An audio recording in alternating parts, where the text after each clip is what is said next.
इतिहास में कुछ शहर ऐसे होते हैं जो समय के साथ बदल जाते हैं और कुछ ऐसे होते हैं जो समय को ही बदल देते हैं। मक्का उन्हीं में से एक है। यह शहर न किसी सम्राट की राजधानी था, न किसी साम्राज्य का राजनीतिक केंद्र, फिर भी हजारों वर्षों से ये इंसानी इतिहास के सीने पर अपनी मौजूदगी दर्ज कराता आ रहा है। रेगिस्तान की एक बंजर घाटी में बसा ये शहर हर उस ताकत के सामने डटा रहा जिसने इसे मिटाने, भुलाने या बदलने की कोशिश की।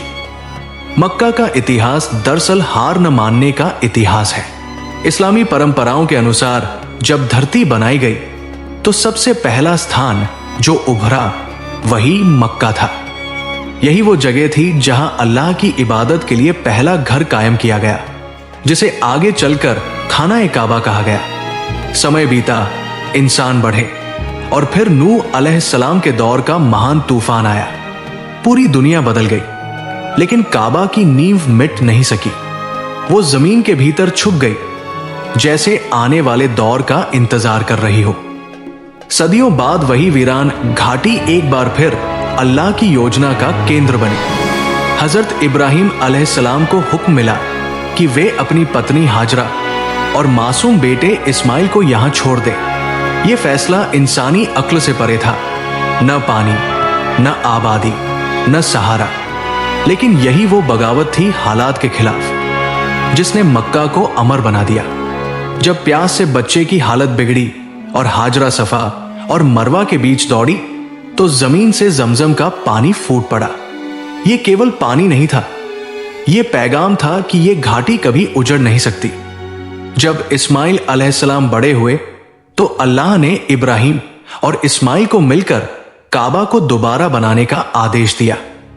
पिता और पुत्र ने पत्थर उठाए, दीवारें खड़ी की और हर ईंट के साथ दुआ की।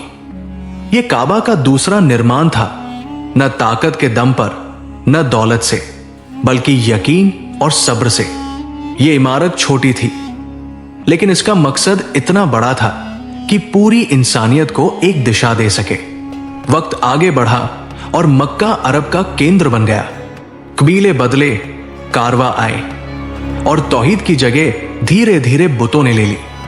काबा फिर भी खड़ा रहा, खामोश लेकिन अडिग। कुरैश के दौर में काबा की मरम्मत की गई और उसी वक्त एक ऐसा विवाद खड़ा हुआ जो खून खराबे में बदल सकता था। लेकिन हजरत मोहम्मद ने हजर अस्वद को चादर में रखकर सबको साथ शामिल किया और साबित किया कि यह घर झगड़े नहीं बल्कि एकता के लिए बना है। 570 ईस्वी में मक्का ने एक और चुनौती देखी, जब अबरहा हाथियों की सेना लेकर काबा को ढहाने आया।